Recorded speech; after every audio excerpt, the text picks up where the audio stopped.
Buenas noches, estimados estudiantes. El día de hoy les dejo grabada este video de retroalimentación para que ustedes también puedan revisar y puedan verificar cuáles van a ser las temáticas que vamos a analizar este día sábado. Les dejé en anuncios docentes un mensaje en el cual les indico el horario. Nos vamos a encontrar de 3 a 5 de la tarde. Ese es nuestro horario en el cual debemos cumplir esta evaluación de unidad 3. Entonces, de forma resumida, quiero dejarles la temática aquí que vamos a analizar. Bueno, habíamos hablado durante estas 3 semanas de el control constitucional.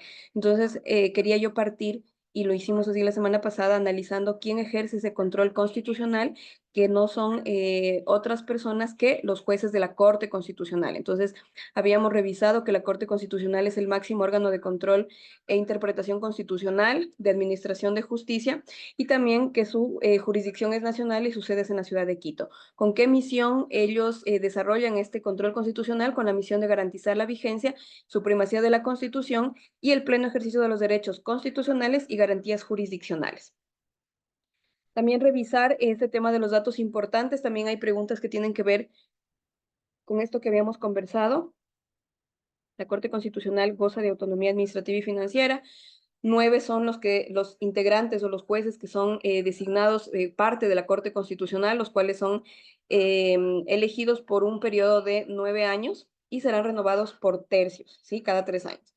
También es importante recordar cómo es la designación de ellos a través de un concurso de méritos y oposición, con veeduría, con impugnación ciudadana, en el cual por ternas se califica al menos por 2 personas nombradas por la función ejecutiva, legislativa, transparencia y control social. Siempre también buscando la paridad entre los integrantes de esta Corte Constitucional. También les recomiendo revisar los requisitos. Recordemos que habíamos analizado que son 5. Habíamos inclusive hablado de cada uno de ellos. Algunos de ustedes dieron su opinión con respecto al punto 4 y 5, pero recordemos todos los requisitos. Ser ecuatoriano, encontrarse ejercicio de sus derechos políticos, tener título de tercer nivel legalmente reconocido en el país, haber ejercido con probidad notoria la profesión de abogado, docencia, judicatura o de en ciencias jurídicas por un lapso mínimo de 10 años, demostrar probidad y ética, y no haber pertenecido en los últimos 10 años a la directiva ni a ningún partido o movimiento político, ¿sí? Entonces, también hay preguntas que tienen que ver con los requisitos. Habíamos revisado también lo que es la supremacía constitucional, cuál es la finalidad, por qué debe prevalecer. Decíamos que es importante que tanto la Constitución como los tratados internacionales deben prevalecer sobre cualquier otra norma jurídica. Eso lo deben tener muy claro, y también hay preguntas sobre la supremacía constitucional. Después habíamos revisado cuáles son los principios de la supremacía constitucional y decíamos que la Corte Constitucional fue creada con el único interés de asegurar que la vigencia y la supremacía de la Constitución, el pleno ejercicio de los derechos constitucionales, y que la Corte ejerza esa interpretación y ese control de justicia constitucional y que garanticen las garantías jurisdiccionales que ya las habíamos revisado, ¿no es cierto?, el ciclo anterior. Habíamos visto también que es una sentencia, para recordar en base a qué también la Corte Constitucional hace tanto el control concreto como el control abstracto. En este caso, cuando nosotros hablamos de que una sentencia tiene carácter de decisión jurídica en firme con efectos o consecuencias políticas que adquieren calidad de cosa juzgada, formal o material. Tienen efecto obligatorio y vinculante. Entonces, ¿qué es una sentencia? Son aquellas decisiones jurídicas que ejercen jueces de primera instancia por lo general, y que en base a alguna denuncia, algún documento que ellos tengan que verifiquen la vulneración de algún derecho, ellos emiten una sentencia, y estos efectos son obligatorios y vinculantes. También habíamos revisado cuáles son los principios de la sentencia. Habíamos dicho que como principios de la sentencia tenemos estos que tienen que ver con el principio de congruencia, que era que todas sentencias deben tener concordancia entre sí con la demanda, con la contestación de cada una de las partes, y que las resoluciones que se detallen en la sentencia no se contradigan entre sí. Eso es tener o buscar al menos la congruencia. Cuando hablábamos de este principio de motivación, este principio se aplica a través del cual se entiende que toda sentencia debe ser muy bien motivada, garantizando siempre que se sostiene y que se justifica en base de derecho, en base de lo que establece la Constitución. Entonces, las decisiones que adoptan los jueces deben ser de forma motivada y razonada.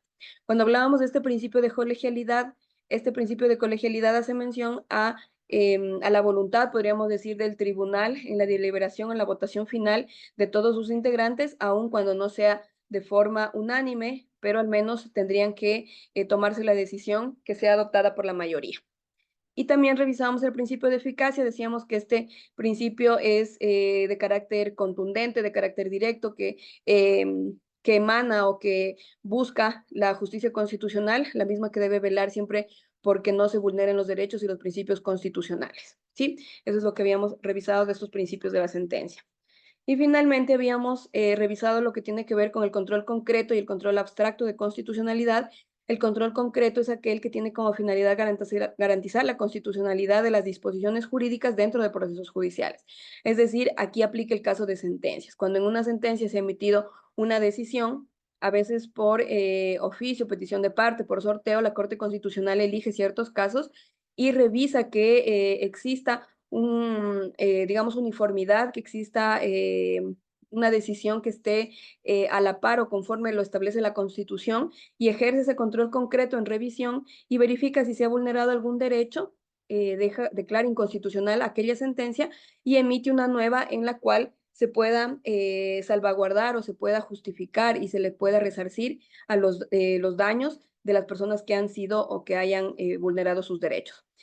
También el control concreto se aplica en este caso en el que los jueces o juezas, digamos, les llega un caso en el cual ellos tengan una duda razonable y motivada de alguna norma jurídica que consideran que es contraria a la Constitución o a los instrumentos internacionales. Entonces, suspenden esta tramitación de la causa, remiten la consulta a la Corte Constitucional y la Corte Constitucional es quien en un plazo no mayor a 45 días debe resolver sobre la constitucionalidad de la norma.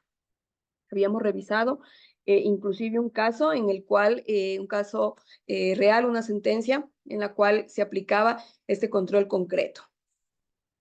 Y también teníamos el control abstracto, que en cambio este abarca todo, es el control en el cual se busca la unidad y coherencia del ordenamiento jurídico a través de la identificación y eliminación de incompatibilidades normativas, razones de fondo o de forma. Entonces, cuando todas las disposiciones que integran el sistema jurídico deben estar conforme, no deben ser contrarias a la Constitución.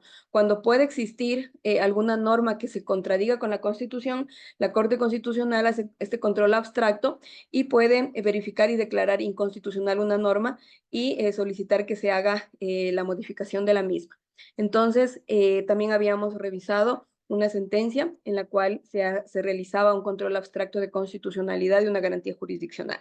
Entonces, queridos estudiantes, todo esto que hemos revisado el día de hoy tiene que ver con también la videoconferencia, todo lo que vimos tanto en la videoconferencia como de forma rápida el día de hoy.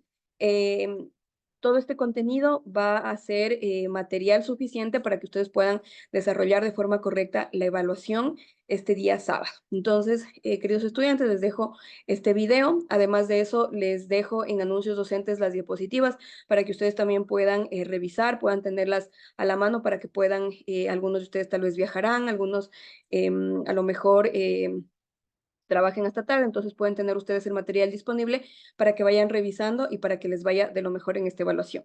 Eso sería todo, entonces este video queda grabado para que ustedes puedan respaldarse en aquello, ¿sí? En aquello. Eso sería todo, queridos estudiantes. Nos veríamos el día sábado de 3 a 5 de la tarde. Muchas gracias.